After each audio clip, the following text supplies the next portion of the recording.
보통 이렇게 임종이 다가오는 시기가 되면 어르신들이 이렇게 좀 아시는 것 같아요. 이렇게 내가 곧 이렇게 임종하고 숨을 거둘 때가 되는 것 같다라고 이게 갑작스러웠던 사고가 아닌 이상은 약간 그런 조짐들이 보이죠. 그리고 또 그런 거를 또 이렇게 뭔가 아시는 본능적으로 이렇게 내가 갈 때가 됐다라고 해서 막 자녀들을 먼저 모아서 막 이야기들을 하고 이런저런 이야기들 이렇게 유언 같은 말들을 다 하시고 나면 뭐 건강하신데도 그 다음날 아니면 며칠 뒤에 이렇게 별세하셨다, 소천하셨다라는 이야기들을 가끔씩 듣습니다. 오늘 신명기 마지막 34장이 이렇게 모세의 죽음의 장입니다. 그러니까 모세도 신명기 33장에 보면 1절부터 이렇게 나오거든요. 모세가 죽기 전에 이스라엘 백성들을 향하여 축복의 어떤 예언들을 합니다. 지파들을 향하여 너희들 후손들 이렇게 12지파를 향하여 이렇게 예언할 때 모세도 자신의 죽음을 이렇게 감지한 거죠. 이제 모세가 내가 이제 하나님께서 나를 데려가시는구나 라고 이렇게 생각을 한 것이죠. 하나님께서는 모세로 하여금 느보산에 올라가라 라고 말씀하십니다. 그리고 이스라엘 백성들이 들어갈 가나안 땅을 이제 느보산 그 딱 지역에 서서 딱 바라보면 보이는 거죠. 이렇게 멀리 여기 산 정상에서 우리가 저 보면 이렇게 쫙 보이듯이 이렇게 그걸 보는데 이렇게 안타까운 마음은 뭐냐면 하나님께서 야 봐라라고 저기 들어갈 거다 너 백성들, 그런데 너는 못 들어간다 이 말을 하셔요. 죽음의 끝자락에 이것만 보면 얼마나 아쉽겠습니까? 지금 가나안 땅에 들어가기 위해서 모세가 40년 강야를 지나면서 온갖 이스라엘 백성들의 이 원망과 불평과 또 그 위에의 모든 것들을 견디면서 이겨내면서 왔는데 정작 본인은 그 자리로 못 들어간다고 합니다. 그때 마음은 아쉬웠지만은 이것이 하나님이 거기까지다 라고 말하는 것에 대해서 모세는 순종합니다. 본인이 자원해서 하나님이 느보산으로 올라가라 라고 말할 때 느꼈겠죠. 느보산에 올라가서 내가 보고 내가 죽음을 맞이하겠구나, 하나님 나를 데려가시겠구나 라는 것을 알매도 불구하고 그는 느보산에 올라갔습니다. 자원해서 올라갔고 그것이 모세의 믿음이었습니다. 끝까지 본인이 저 가나안 땅에 들어가고 싶은 그 간절함과 열망과 모든 것들이 있다 하더라도 하나님이 거기까지다 라고 말씀하시면 그 말씀 앞에서라도 그는 고집부리지 아니하고 아멘 하고 그것을 받아들였습니다. 모세의 죽음에 대해서 계속해서 이야기를 합니다. 모세는 올라갈 때 그 가나안 땅의 마지막 그 입성할 수 있는 그 장면에서 이제는 멈춥니다. 본인이 자신이 퇴장할 때를 너무나 잘 알고 있었던 것이죠. 7절 말씀에도 보면 모세가 죽을 때 나이 120세였으나 그의 눈이 흐리지 아니하였고 기력이 쇠하지 아니하였다. 이것을 보더라도 모세는 늙어서 그 다음에 자신의 어떤 죽음의 어떤 사건 사고 뭐 이렇게 해서 죽은 게 아니죠. 하나님이 그때 데려가신 것입니다. 120대 눈도 새하지 않고 몸도 막 건강하고 청년 같고 얼마든지 가나안 땅에 들어가서 가나안 땅에 있는 모든 백성들을 이끌고 전쟁하면서 이길 수 있을 만큼의 그런 강력한 어떤 영성도 있었고 계속, 그리고 육체적으로도 새하지 않을 만큼의 그러한 기력이 있었다, 새하지 않았다라고 말합니다.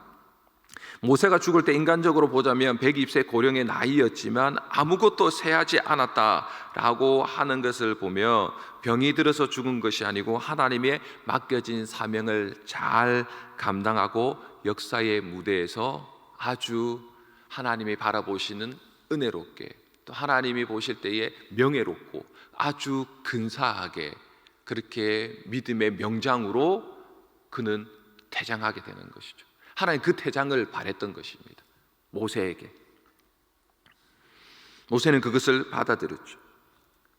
모세는 애굽의 궁중에서 40년을 보냈습니다. 미디아 강야에서 그냥 묵묵히 40년을 보냈습니다. 80세의 나이에 하나님의 종으로 등장하게 되었고 나머지 40년을 출애굽의 지도자로서 그렇게 이스라엘 백성들을 섬겼습니다. 그리고 자신이 병들고 늙어서 어쩔 수 없이 죽는 인생이 아니고 모든 사명을 다 감당하고 그의 마지막 죽음은 아주 근사한 대장인 것이죠. 사명을 다 감당한 것이죠. 사역이 거기까지인 것이죠. 하나님이 여기까지다 하니까 그가 더 할 수 있음에도 불구하고 그것을 내려놓습니다. 어쩔 수 없이 내려놓는 게 아닙니다. 기꺼이 하나님이 말씀하시니까 내려놓습니다. 믿음이죠. 구제도로도 보니까 모세의 죽음의 끝자락에 이렇게 기록되어 있습니다. 모세가 눈의 아들 여호수아에게 안수하였으므로.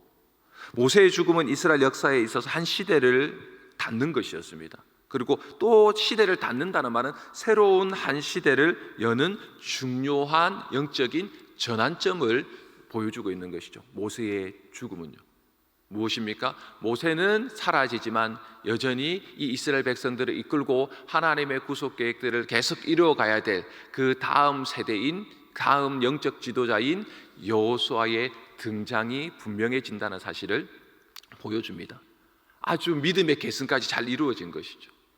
모세에서 끝나서 그 뒤에는 뭐 어떻게 되든 상관없어. 모세가 죽고 난 뒤에는 막 전부 다가 이거 어떻게 해야 돼? 막 우왕좌왕하고 뭐 어떻게 해야 될지 모르는 혼돈감, 무질서와 내가 뭐 사자가 없으면 여우가 뭐 내가 대장이다 이렇게 이야기하고 쪽제비가 너 내가 대장이다 이렇게 말하는 그런 이유가 아니라는 거죠. 정확하게 믿음의 개성이 이루어져서 하나님의 말씀의 구속 계획이 명확하게 통일성 있게, 일관성 있게 전달되어져서 그대로 연결되어지고 있다는 것입니다. 아브라함부터 시작한 하나님의 약속의 그 말씀이 몇백 년이 흐르고 계속해서 흘러서 여호수아까지 동일하게 하나님의 말씀이 가나안 땅으로 들어가는 약속을 성취하는 그 언약의 계승으로 계속해서 이어지고 있는 것이죠. 믿음의 후손의 후손으로 계승해서 이어지고 있는 것이죠. 언제요? 모세의 죽음의 끝자락이에요. 그래서 이 지금 성경은 모세의 죽음에 관해서만 한 장을 할애를 하고 있습니다. 마치 요한복음에 베드로를 21장에 딱 할애를 하는 것처럼 베드로의 이야기만 하죠. 그냥 죽었더라, 이스라엘 백성 축복하고 죽었더라라고 그냥 이렇게 끝내면 되는데 33장을 끝내도 그냥 괜찮아요.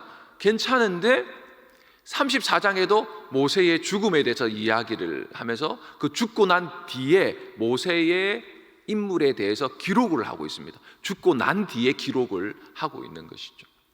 그만큼 하나님은 이 모세에 대해서 우리에게 모세의 죽음의 끝자락에, 그 믿음의 끝자락에 어떤 인생이 되어야 되는가에 대해서 중요성을 가지고 이 한 장을, 마지막을 할애하고 계시는 것이죠. 성경의 한 장은 놀라운 장이죠, 그렇죠? 이 새로운 시대를 여는 100가지 모세의 죽음이 계속해서 정말 아름답게 연결되어지고 있습니다. 그러면서 마지막 우리에게 참 이 땅 살면서 살아있으면서 이런 믿음, 이런 하나님과의 관계가 있으면 참 좋겠다. 그리고 죽음 이후에도 참 이런 기록으로 이렇게 살아가는 믿음이면 얼마나 좋을까 할 만큼의 그러한 기록이 딱 나옵니다. 10절부터 10절, 11절, 12절 우리 한번 이 세 구절 마지막인데요, 마지막 장 우리 모세의 죽음에 있는 이 세 구절을 함께 읽겠습니다. 시작. 그 후에는 이스라엘의 모세와 같은 선지자가 일어나지 못하였나니 모세는 여호와께서 대면하여 아시던 자요, 여호와께서 그를 애굽 땅에서 보내사 바로와 그의 모든 신하와 그의 온 땅의 모든 이적과 기사와 모든 큰 권능과 위엄을 행하게 하심에 온 이스라엘의 목전에서 그것을 행한 자이더라. 하나님 앞에 마지막까지 끝까지 쓰임 받았어요. 그러니까 보내심도 받고, 그리고 마지막 보내심의 끝자락에도 그는 마지막 하나님의 거두심 앞에 끝나는데 정말 거의 흠도 점도 없을 만큼의 인간이지만, 그러나 인간 중에서 그렇게 하나님의 기록을 딱 해놓습니다. 모든 것들을, 하나님의 마음에 있는 모든 것들을 다 행한 하나님이 끝까지 쓰임받았던 통로다라고 말하고 있어요. 특별히 10절에 말하는 우리가 부러워하는 게 있죠. 모세는 여호와께서 대면하여 아시던 자다라고 해요. 대면했다라는 거예요. 그래서 그렇게 얘기하죠. 막 반항하고 이렇게 누이가 미리암이 막 반항하고 막 이럴 때 하나, 야 너희들은 내가 꿈과 한상 그냥 말했지만은 모세가 어떤 인물인 줄 알아? 나는 그에게 꿈이라든지 뭐 다른 환상이라 이렇게 이야기하지 않아. 대면해가지고 만나서 대화하듯이 그렇게 말하던 자야라고 할 만큼의 하나님이 인정하던 자였습니다. 그 말은 여러분, 대면에서 말한다는 것은 무슨 말입니까? 친하다는 얘기입니다. 아주 친하다는 얘기예요. 아주 친할 만큼의, 아주 옆에 두고 에녹처럼 계속해서 걸어다니면서 야, 이렇지 저렇지, 예 그런데요, 뭐 너무 힘든데요, 야 힘들어 좀 더 가봐, 뭐 이런 이야기를 나누면서 할 정도로, 그리고 하나님이 막 궁금해서 하나님이 이건 어떻게 되는 겁니까 하고 하면, 야 그거는 이렇게 얘기도 하고, 또 하나님 안 가시면 저 안 갑니다. 하나님 뭐 가나안 땅 안 들어가신다고요? 아유 배 째십시오. 저도 안 갈 겁니다. 뭐 하나님 안 가면 우리도 안 갑니다 라고 이렇게 얘기할 때, 알았다 갈게 내가 갈게, 뭐 이렇게 막 설득이 되어지고, 막 하나님이 화가 나셔가지고 이것들 다 쓸어버리고, 모세야 너 우리 둘 다 다시 교회 시작하자, 나머지 다 쓸어버리고 니하고 내하고 다시 교회 시작하자, 이렇게 할 때 모세가 진정하십시오 하나님. 진정하십시오 하나님. 너무 흥분하셨습니다 하나님. 너무 흥분하셨습니다.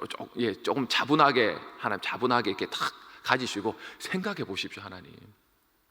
하나님께서 뭐 이렇게 다 이스라엘 백성들 이렇게 애굽에서 막 기적을 일으켜서 나와 가지고 이 강야에서 이것들하고 다 쓸어버리면 생각 좀 해보십시오 하나님. 모세가 그렇게 얘기했어요. 생각 좀 해보십시오 하나님. 그렇게 하면 다른 나라에 있는, 이방 나라에 있는 백성들이 뭐라고 하나님을 생각하겠습니까? 아유 저 봐라, 저 이스라엘 백성 이렇게 데리고 나온 그 하나님이라는 그 신이 능력이 없으니까 강야에서 다 싹 쓸어버리고 그렇게 죽게 놔둔 다음에, 아이고 내가 뭐 어쩔 수 없이 그렇게 했다, 하나님을 무능력한 하나님이라고 그렇게 말하지 않겠습니까 하나님? 그러니까 하나님, 이번 한 번만 더 좀 눈 감아 주십시오.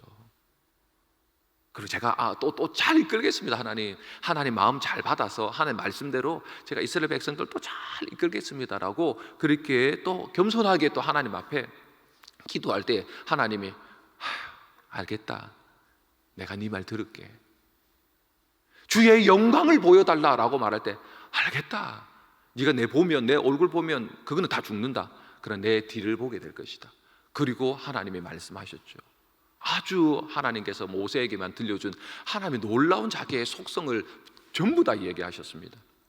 여호와라 여호와라, 자비롭고 은혜롭고 노하기를 더디하며 인자와 진실이 많으신 하나님이라.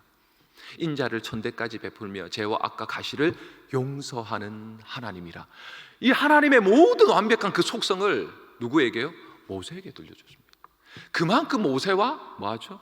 가깝게 친하게 지냈던 하나님이셨습니다. 그래서 하나님께서 모세는 대면하여 봤다라고 성경이 기록할 만큼의, 우리가 이것을 굉장히 사모하고 부러워해야 되는, 영적으로 부러워해야 할 만큼의 그러한 인물로 그의 마지막 죽음이 딱 마무리가 됩니다.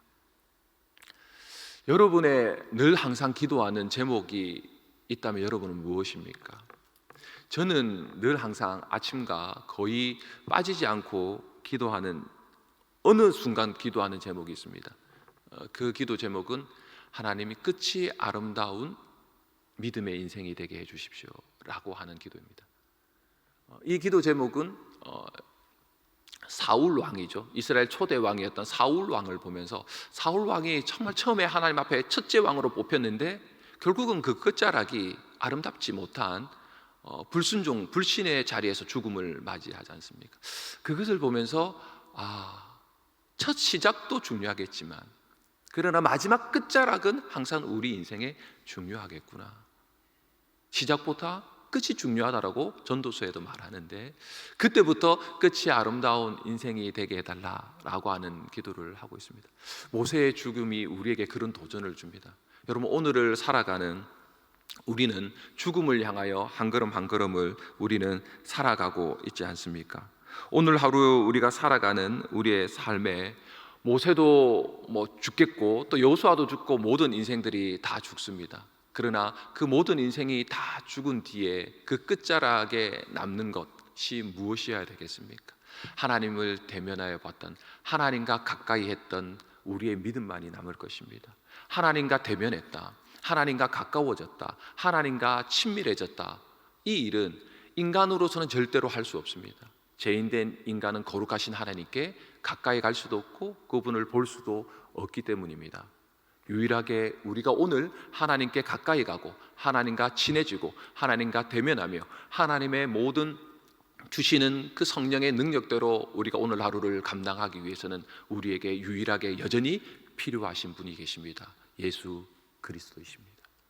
그 예수 그리스도를 바라볼 때 우리는 하나님이 얼마나 우리에게 가까이 오셨고 하나님이 얼마나 우리를 사랑하시는지, 하나님이 얼마나 인자하신지, 하나님이 얼마나 자비로우신지, 하나님이 얼마나 우리를 향하여 오래 참으시는 분이신지를 우리는 알게 됩니다.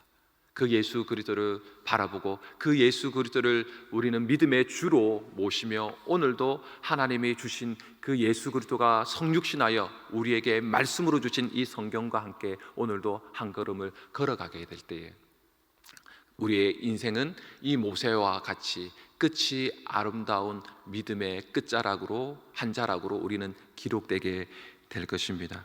오늘도 하나님은 우리를 인도하시고 이끄실 것입니다. 실패 속에서도, 눈물 흘리는 중에서도, 여전히 나는 아무것도 아니라고 하는 중에서도, 내게 삶에 막막하고 그리고 다른 길이 아무것도 보인다 하지 않을지라도 하나님은 우리를 위하시고 우리와 함께 하시는 분이십니다.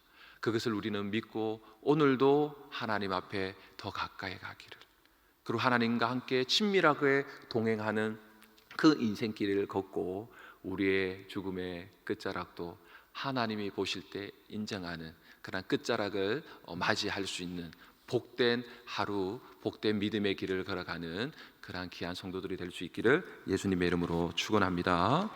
우리 함께 주기도문 하시고 또 하나님 앞에 기도하시다가 믿음으로 오늘 이 하루를 또 살아내시겠습니다.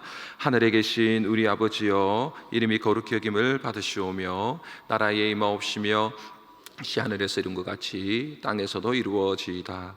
오늘날 우리에게 일용할 양식을 주옵시고 우리가 우리에게 죄진 자를 사하여 준 것 같이 우리 죄를 사하여 주옵시고 우리를 시험에 들게 하지 마옵시고 다만 악에서 구하옵소서. 대개 나라와 근세와 영광의 아버지께 영원히 쌓옵나이다. 아멘.